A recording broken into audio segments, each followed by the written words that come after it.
할렐루야. 늘 이 자리는 떨리고 늘 이 자리는 긴장되는 자리입니다. 그런데 제가 원하는 것은요, 하나님께서 이 자리에 세우시는 그날까지 이 마음이 늘 지속됐으면 좋겠어요. 그래서 이 자리가 언제나 두려운 자리가 되었으면 좋겠습니다.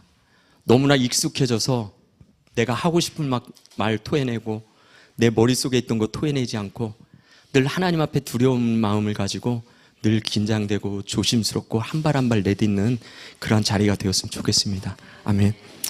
자, 우리 말씀 보겠습니다. 요한복음 8장입니다.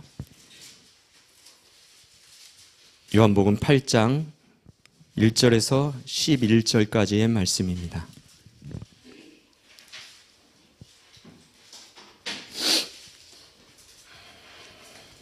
요한복음 8장 1절에서 11절까지 우리 한 절씩 교독하도록 하겠습니다. 예수는 감람산으로 가시니라.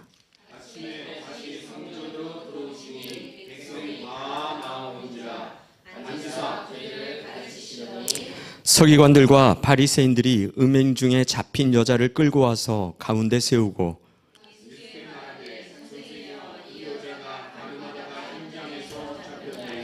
모세는 율법에 이러한 여자를 돌로 치라 명하였거니와 선생은 어떻게 말하겠나이까?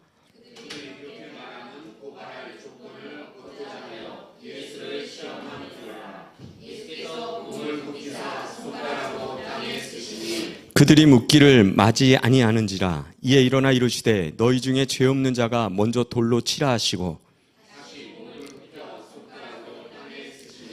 그들이 이 말씀을 듣고 양심의 가책을 느껴 어른으로 시작하여 젊은이까지 하나씩 하나씩 나가고 오직 예수와 그 가운데 섰는 여자만 남았더라.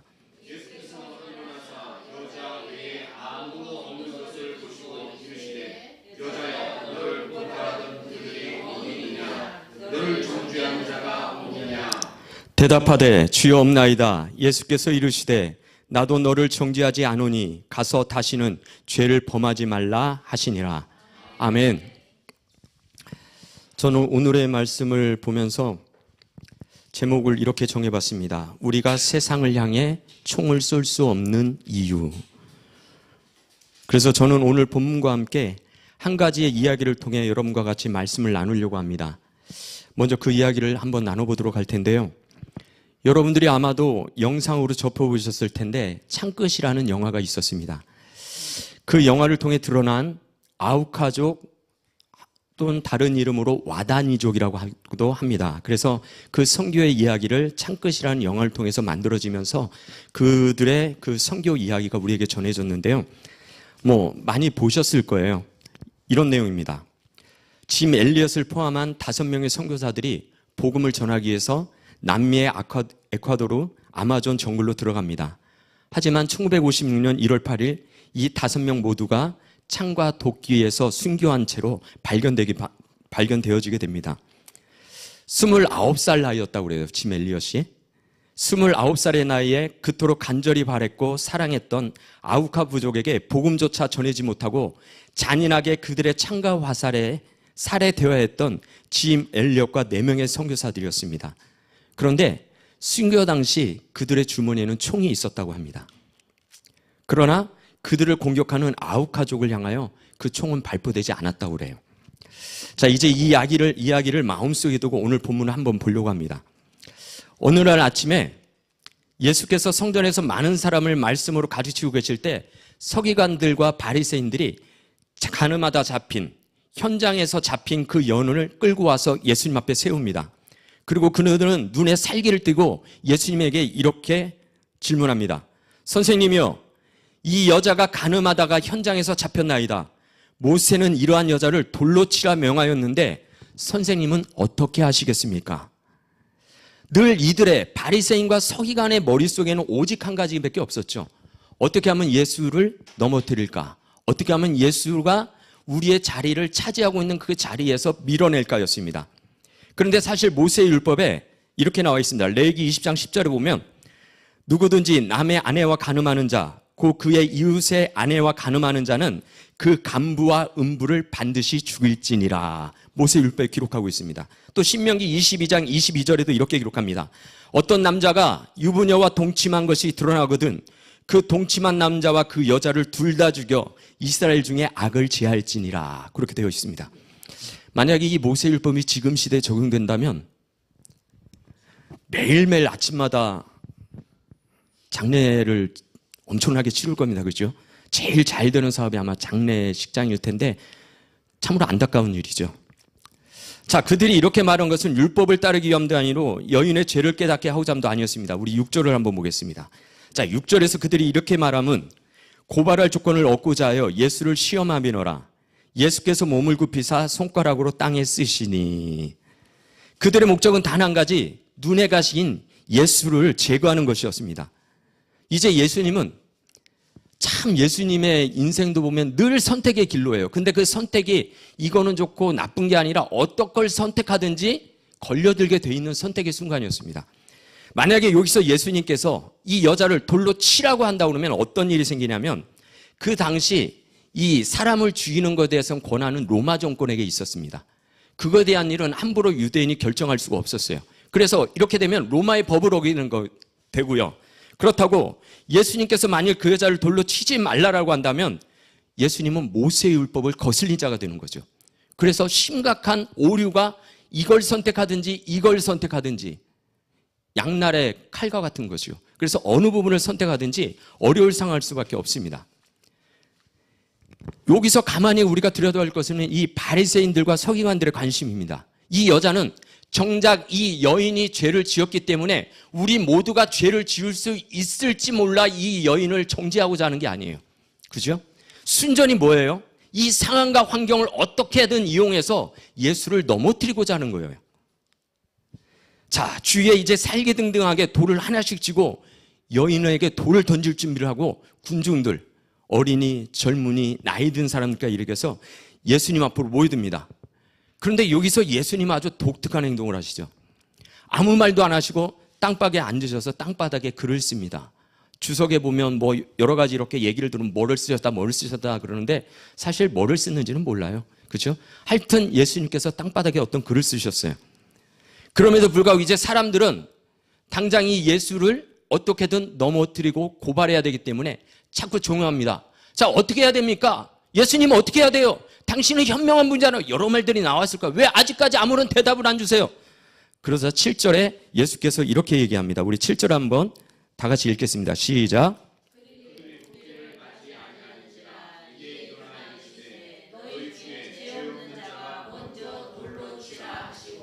네. 참 예수님의 지혜는 너무나 놀라워요. 이 예수님의 언어의 지혜, 감성의 지혜는요, 우리가 감히 따라갈 수가 없어요. 그래서 지혜는 하늘로부터 내려오는 거죠. 자, 여기서 너희 중에 죄 없는 자가 돌로 치라고 말씀하신다. 이것은 뭐냐면 예수님은 율법이라는 잣대로 남을 판단하는 것에 길들여진 그들의 시선을 이제 남에게서 자신에게 옮기도록 요청하십니다.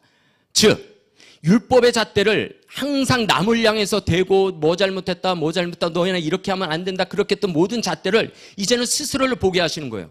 너희 중에 죄 없는 자, 자 너희 속을 들여다봐라 이거예요. 너희 심령을 들여다봐라 이거예요. 너희들이 지금까지 행했던 많은 일들을 들여다보라는 거예요. 그리고 너희 중에 죄 없는 자가 있다면 저를 돌로 치라는 거예요. 신앙이라는 것은요, 말씀을 통해 자신을 보는 거예요. 우리는 희한하게도 우리는 예수님을 처음 만났을 때는 다 내 얘기 같던 것이 어느 순간에 이르게 되면 내 얘기가 아니라 남의 얘기가 돼버려요. 누가 저렇게 해야 되는데, 어떤 교회가 그렇게 해야 되는데, 시선이 자신을 향해 자신의 교회를 향하는 게 아니라 늘 남의 교회를 향해요. 인터넷에서 나오는 수많은 설교를 들어보면 목사님들이 자신의 교회, 자신이 하는 말씀에 자신의 교회를 비추어서 우리 교회가 이렇게 될까 두렵습니다. 이런 교회가 되지 않게 달라는 것보다 세상의 교회들 향해서 많은 말들을 선포해요. 물론 잘못된 건 아닙니다. 때로는 그러한 게 필요해요. 하지만 근본적인 것, 신앙은 자신을 보는 거예요. 오늘 예수님께서 자신을 보게 하시는 거예요. 늘 남을 보기에 익숙해진 그들의 습관과 그들의 신앙적인 사고를 이제 자신을 향해 둡니다. 혹시 기도를 하다가 어떤 마음이 느껴집니까? 그러면은요, 자신의 삶을 되돌아보세요. 말씀을 듣다가 어떤 말씀이 깨우쳐져요? 그러면 그 말씀에 내 자신을 먼저 비춰보십시오. 신앙은 그런 거예요.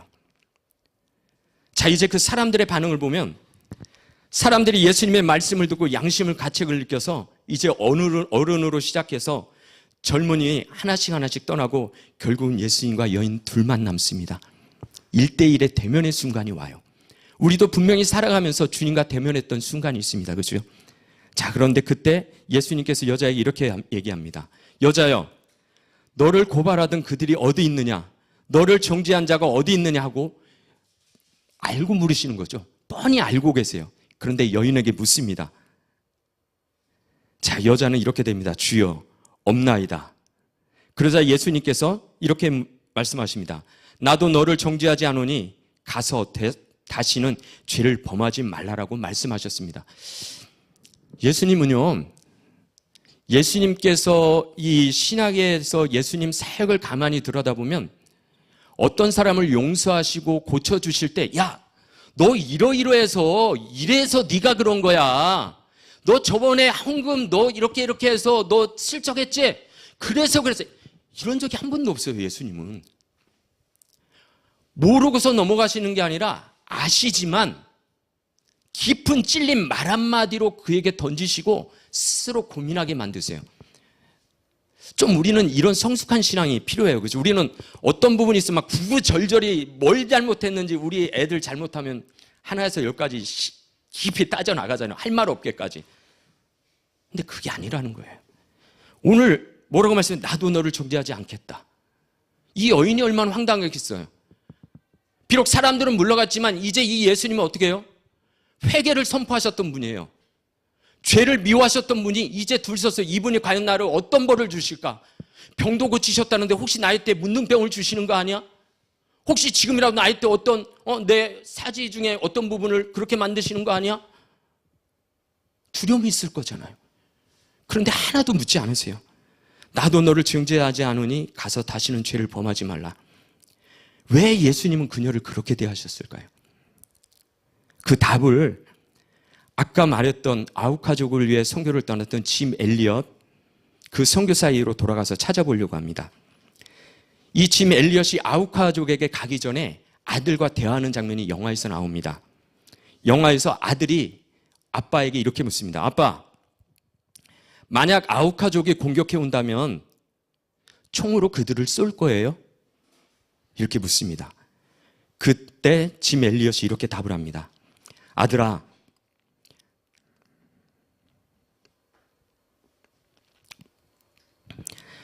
우리는 총을 쏠 수 없단다. 왜냐하면 그들은 천국에 들어갈 준비가 안 되어 있잖니. 우리는 준비되어 있지만. 그렇습니다. 그들은 총이 있어서 얼마든지 그를 죽일 수 있었어요. 자기를 공격해오는 자들 향해 자신들이 먼저 총을 쏴서 죽이고 비행기를 타고 경비행기를 타고 떠나면 그만이었어요. 하지만 그들이 그렇게 하지 않았던 이유는 왜요? 그들이 천국에 들어갈 준비가 안 되어 있었기 때문에요. 만약 공격해오는 그들 향해서 총을 발사한다면 그들에게 천국에 들어갈 준비할 수 있는 시간이 없어져 버리는 거예요. 뿐만이 아니에요. 아우카족 전체로 봤을 때는 천국에 들어갈 기회를 뺏는 것이 되기 때문이에요. 오늘 예수님께서도 이 여인을 정죄하지 않은 것은 딱 한 가지입니다. 예수님의 관심도 역시 본인의 안위도 아니고 그녀의 죄도 아니고 그녀의 영혼이었어요. 예수님이 그녀를 대하신 이유는 뭐냐면요, 그녀가 아직 천국에 들어갈 준비가 안 돼 있기 때문이에요. 그녀를 돌로 쳐서 죽이는 것도 중요하죠. 많은 사람 앞에 죄 지으면 너희들 이렇게 돼, 본을 보이는 것도 중요하지만 예수님에게서는 다수가 아닌 그 한 영혼에 늘 집중하셨던 분이었잖아요. 그래서 그를 죽임으로 말미암아 본이 되는 것보다 그 영혼 하나가 천국에 들어갈 준비함을 빼앗는 것이 예수님으로서는 더욱더 큰 아픔이었던 것이었어요. 그래서 그녀를 돌로 쳐서 죽이는 심판보다 그녀에게 필요한 천국에 들어갈 준비를 할 수 있도록 용서를 하고 시간을 주고 기회를 주신 것이었어요. 그래서 예수님이 이 땅에 오셨을 때 첫 번째 외침이 그거였잖아요. 회개하라. 천국이 가까이 왔느니라. 예수님은요, 천국이었어요. 이 땅의 모든 사람들이 다 천국에 들어가기를 원하시는 분이에요. 예수님이 십자가를 지신 것은 그 자리에서 예수님을 받아들인 사람뿐만 아니라 믿지 아니하는 사람들, 앞으로 후대에 올 모든 사람을 위해서 십자가를 지신 것이에요. 예수님은 역시 마찬가지로 천국에 들어갈 준비가 안 되어 있는 우리에게도 생명을 내어주시고 다가오시고 기다려주시고 용서해 주셨습니다.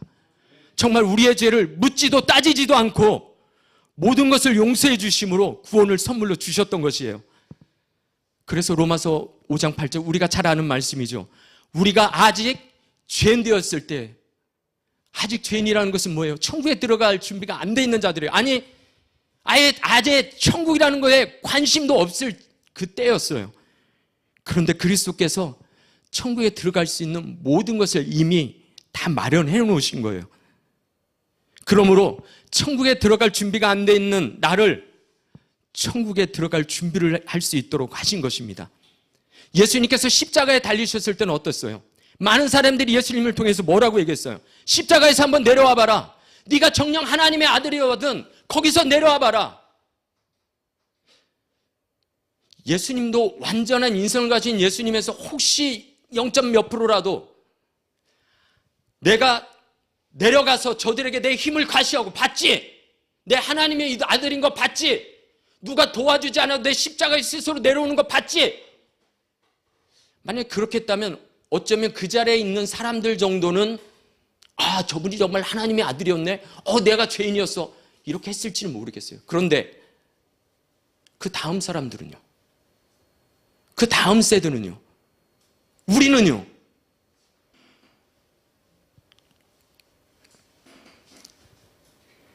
예수님은 그렇게 할 수 없었던 이유 단 한 가지는 그 자리에 뿐만이 아니라 앞으로 이 땅에 임할 수많은 주님의 백성들, 천국에 들어갈 준비가 안 돼 있는 수많은 이들과 이후에 이 땅에서 살아갈 우리 때문에 예수님께서는 그대로 십자가에서 죽으셨던 것입니다.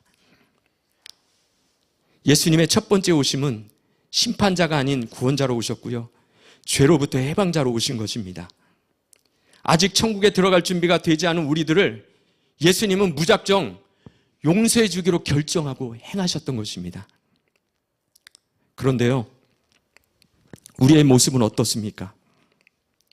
너희도 가서 이와 같이 하라는 예수님의 말씀은 어디 가고 우리는 어느덧 바리새인과 서기관의 모습을 따라하고 있습니까?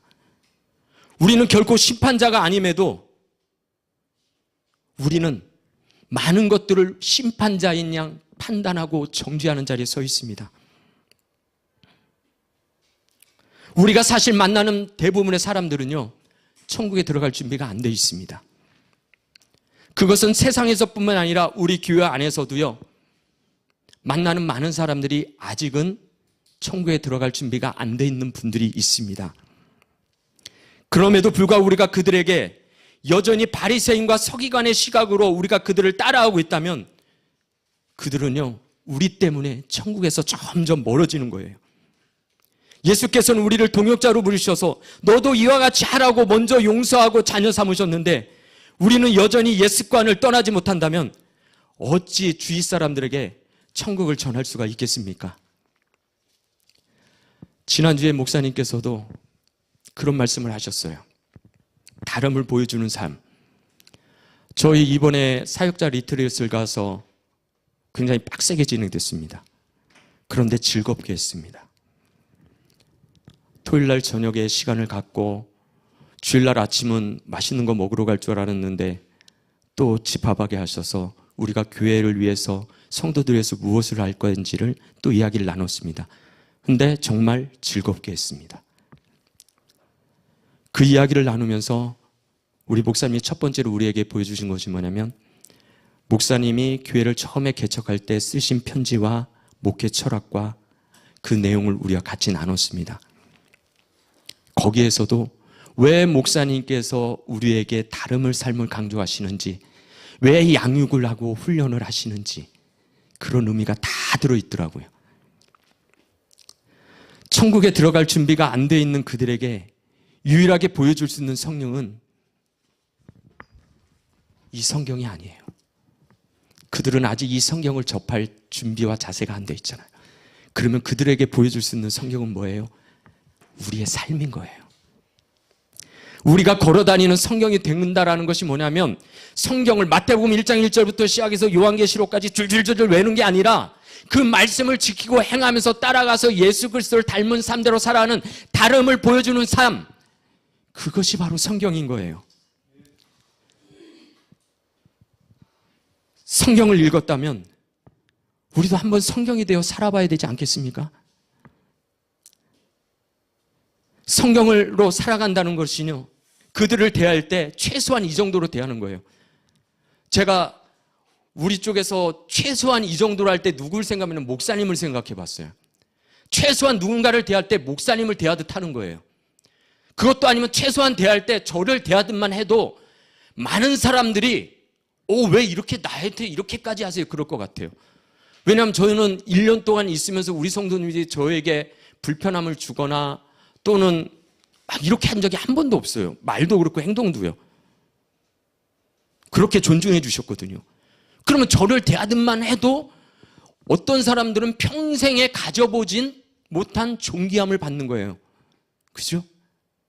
그런데 성경에서는 뭐라고 하고 있는 줄 아세요? 우리가 그 사람을 대할 때 뭐라고 하고 있죠? 누구 대하듯? 죽게 하듯 하래요. 우리가 누군가를 섬기고 그를 품는 데 있어서 죽게 하듯 하라고 말씀하고 계시는 거예요. 천국에 들어갈 준비가 우리는 돼 있다면 우리는 천국에 들어갈 준비가 안 되어 있는 이들을 향해서 주께서 나를 사랑하신 시범을 보이시는 것처럼 그들을 사랑해야 되는 거예요. 그것은 말이 아니라 무조건적인 용서와 사랑의 행함입니다. 아멘. 이제 5명의 선교사들이 죽음을 당하고 순교한 이후에 본국에서 많은 그 선교에 대한 많은 말들이 났어요. 그거 낭비 아니야? 사람이 죽고 물질을 투자하는데 그런 미천한 족속에게. 하지만 1년이 지나고 그 선교사들의 아내와 자녀들이 아우카족을 찾아갑니다. 아직까지 천국에 들어갈 준비, 천국에 대해서 알지 못하는 그들을 향해서 이들이 들어가요. 왜요? 단 하나죠. 천국에 들어갈 준비를 시키려고. 결국 아우카족은 이들에 의해서 복음을 받아들입니다. 그리고 5명의 선교사들 중에 선교사들을 살해했던 그 사람 중에 하나였던 키모라는 이 원주민이 목사님이 됩니다. 그리고 얼마 후에 선교사들의 자녀 중 2명이 세례를 받는데 이 키모 목사에게 세례를 받습니다. 아버지를 죽였던 키모 목사에게. 이 선교사들의 아내가 다시 남편을 죽인 그들에게 들어갔던 이유는 무엇일까요? 오직 한 가지. 남편에게 주어진 하나님의 뜻을 그대로 받들어 그들에게 천국에 들어갈 준비를 하고자 함이었어요. 예수께서도 마찬가지였습니다. 예수께서는 세상을 미워하지 않으셨어요. 세상을 정말 사랑하셨어요. 그래서 요한복음 3장 16절에 우리가 잘 아는 말씀, 하나님이 세상을 이처럼 사랑하사. 그리고 이제 그 세상으로부터 부름받아 세상을 향해 다시 파송되어진 우리에게 맡기셨습니다. 세상은 우리를 향해 하루가 멀다 하고 총을 쏴대요. 기독교. 차마 우리 입에 올리기 어려운 무슨 도교. 늘 우리를 향해 목사님부터 시해서 교회들을 향해서 매일 총을 쏴댑니다. 하지만 우리는 그들 향해 총을 쏠 수가 없어요. 왜냐하면 세상은 주님이 목숨을 다해 사랑했던 곳이었잖아요. 그리고요, 그들은 천국에 들어갈 준비가 안 돼 있기 때문에 그래요. 그들이 우리에게 총을 쏜다, 우리가 총을 쏴버리면 그들에게 천국에 들어갈 기회를 뺏어버리는 거기 때문이에요. 그리고 이 세상은 우리의 다음 세대가 또 살아갈 땅입니다. 우리가 우리를 향해 총을 쏘는 그들을 향해 할 수 있는 일은 사랑과 용서뿐입니다. 고통과 분노를 바꿀 수 있는 것은 사랑과 용서입니다. 오직 사랑과 용서만이 허다한 죄를 덮고 사랑만이 누군가를 살릴 수 있습니다. 사랑만이 예수를 알지도 못하고 믿음이 없는 이들을 향해 하나님의 살아계심을 내보일 수 있는 길이 바로 유일한 길은 오직 사랑뿐입니다. 비록 우리 자신의 목숨을 잃더라도 이제 우리의 무기는 칼과 단창이 아닙니다. 사랑과 용서입니다. 왜요? 저들은 아직까지 구원받지 못했으니까요. 저들에게는 아직까지 천국에 들어갈 준비가 되지 않았으니까요. 예수 그리스도를 품은 여러분의 사랑과 용서가 그들에게 천국에 들어갈 준비를 할 수 있도록 이끌 것입니다. 이 5명의 선교사들과 가족은 예수님의 모습을 그대로 닮아갔습니다. 남편을 잔인하게 잃어야 했던 엘리자베스 엘리엇은 남편의 죽음을 헛되이 않았습니다. 남편을 향한 하나님의 꿈을 보았고 그 때문에 그들을 용서하고 사랑할 수 있었습니다. 그 고통과 분노를 주님의 용서와 사랑으로 바꾼 그들은 세상을 구원하였고 바꾸었습니다. 그들은 알았습니다. 천국에 들어갈 준비가 되어 있는 자신들의 사명이 무엇인지요. 이제 우리도 예수님을 닮아갑시다. 아직까지 천국에 들어갈 준비가 되어 있지 않은 많은 사람들 향해 시간이 얼마가 걸리든지 사랑으로 품읍시다. 나이도 따지지 말고, 직위 따지지 말고, 복장이나 행색 따지지 말고, 교회 직분 들먹거리면서 따지지 말고, 그저 천국에 들어갈 준비가 되어 있는 우리가 먼저 용서하고 이해하고 양보하고 사랑합시다. 그들이 천국에 들어갈 준비가 될 때까지 말입니다. 혹이라도 여러분들이 관계 속에서 또는 교회 안에서 여러분들의 생활에서 여러분들을 불편하게 하는 누군가가 있다면 꼭 기억하십시오. 그는 아직도 천국에 들어갈 준비가 안 되어 있다는 거예요. 그렇다면 그가 나에게 퍼부은, 나에게 손해를 미친, 나에게 옳도당도 않은 말을 했던 언어들, 성품들, 문제들에 대해서 천국에 들어가 준비가 안 되어 있는 그들에게 내가 어떻게 반응해야 되는지 답이 나올 것입니다.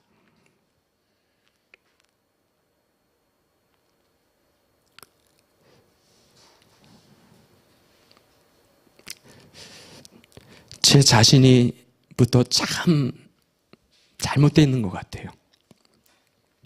복음을 경험했고 우리 교회 안에 들어와서 두 번째 복음의 회심의 순간을 맞이했고 입술에 누구보다도 복음이라는 단어를 많이 하면서도요, 너무나 부끄러운 모습이 있습니다. 어떤 분을 통해서 제 모습을 보게 됐어요. 지지난주에 한 자매님이 우리 교회에 왔습니다. 그런데 그 자매님은 좀 다른 분하고 조금 달랐습니다. 계속 했던 말을 반복하기도 하고 A를 물으면 A를 대답하는 것이 아니라 B를 대답하기도 하고요. 조금 더 대화를 끌어가려고 하면 일찍 오셨기 때문에 이제 제가 와서 좀 더 대화를 들어가려고 하면 대화가 이어지지가 않았습니다. 그래서 이분은 좀 특별하신 분아 하고 거기서 제 마음을 정리를 했습니다. 정리했다라는 것은 이제 예배를 앞두고 이분은 좀 특별하면 그냥 그 정도에서 생각을 마무리 지었다는 얘기예요. 그러고서 이제 2주가 흘렀잖아요. 근데 어떤 분을 만나서 이야기를 하면서 그분하고 얘기를 하는데 그분이 어떤 얘기를 하냐면 이러한 분이 있다면 그분이 혹이라도 우리 교회에 왔다면 이것저것 따지지 않게 아니라 우리는 그를 위해서 그 가정을 위해서 기도해 줄 우리에겐 책임이 부어졌다고 얘기해요. 근데 되게 부끄러웠어요. 저는 거기까지 생각 못했어요. 그때 왔을 때는 좀 품으려는 마음은 있었는데 그 뒤로 이분이 오지 않았습니다. 머릿속에서 잊혀졌는데 제가 그때 그분에 또 들었던 얘기는 많은 상처를 안고 있었어요. 또 그 가정도 여전히 어머님이 이단 종교에 빠져서 많은 상처를 안고 있었는데 제가 그때 깨달았습니다. 내 복음에 맞이한 순간 이거밖에 안 되는구나. 왜 나는 좀 더 저 영혼을 주님께서 보내주신 죽게 대하듯, 아니 주님이 그 옷을 입고 그 정도의 지능으로 그 정도의 모습으로 오셨다는 것을 왜 깨닫지 못했을까? 왜 그 영혼을 그때뿐만 아니라 그 뒤로라도 왜 입에 한 번이라도 더 올리면서 기도해 주지 못하고 안타까움이 왜 내게 없었지? 너무 부끄러웠습니다.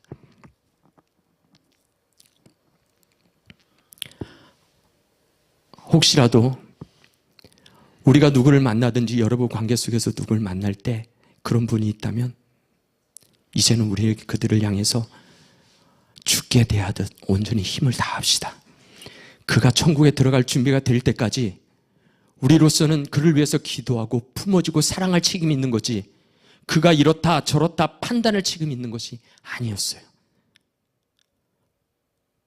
이제라도 다시금 그 영혼을 위해서 저는 기도를 시작할 거고요. 이 일을 통해서 내가 앞으로 한 사람을 대할 때 어떻게 해야 되는지를 다시 한번 깨달으면서 오리만 갈 것이 아니라 오리를 더 가질 수 있는 그런 사랑의 모습으로 나가려고 합니다. 이제 말씀을 마치겠습니다. 우리 교회는 성경의 기록 목적과 목사님의 목회 철학이 고스란히 담겨있는 커맨시를 계속적으로 준비하고 있습니다. 역시 이번 주일 25일에도 커맨시가 예정되어 있어요. 그런데 기억하십시오. 그날은 천국에 들어갈 준비를 시키는 위대한 날입니다. 예배를 통해서, 성김을 통해서, 나눔을 통해서 함께하는 모든 이들이 천국에 들어갈 준비가 되어지는 기쁨의 날이 되기를 간절히 소원합니다. 그날을 위해서 우리는 더욱더 무릎 꿇고 살피고 우리의 언어 말 한마디, 우리의 생각의 하나까지 하나님 앞에 내어놓으면서 정결하게 하고 그날을 온전히 준비합시다. 그리고 오직 그날에 주님께서 허락하시는 그때 우리 공동체 안에 있는 이들, 또 초청되어 있는 그들에게 천국에 들어갈 준비가 되기까지 우리는 그저 기도하고 돕고 섬기고 함께하고, 또한 목사님은 말씀을 준비하고 저는 찬양을 준비하고 온 공동체가 일에 온 힘을 다해 나갑시다. 아멘. 기도하겠습니다.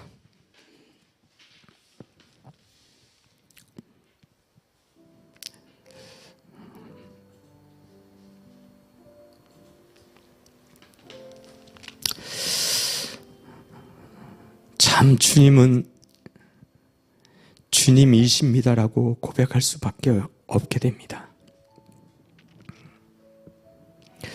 내가 만약에 그 자리에 있었다면 나의 모습이 군중의 무리와 과연 달랐을까요? 내가 그 자리에 있었다면 내 손에는 돌멩이가 아니라 용서를 들 수 있었을까요? 오 주님, 천국에 들어갈 준비가 안 돼 있는 나에게 오셔서, 아니 천국이라는 것을 인식하기도 이전에 나를 위해 죽으시고 천국에 들어갈 모든 것을 마련하신 주님, 그 은혜로 내가 천국에 들어갈 준비가 되었습니다. 이제 내가 주님께서 나를 사랑하셨던 것처럼 누군가를 향해서, 천국에 들어갈 준비가 안 돼 있는 그들을 향해서 준비할 수 있도록 돕는 자가 되게 하여 주옵소서. 오늘 이 시간을 통해서, 기도 시간을 통해서 그 마음을 우리 속에 새기며 이번 커맨시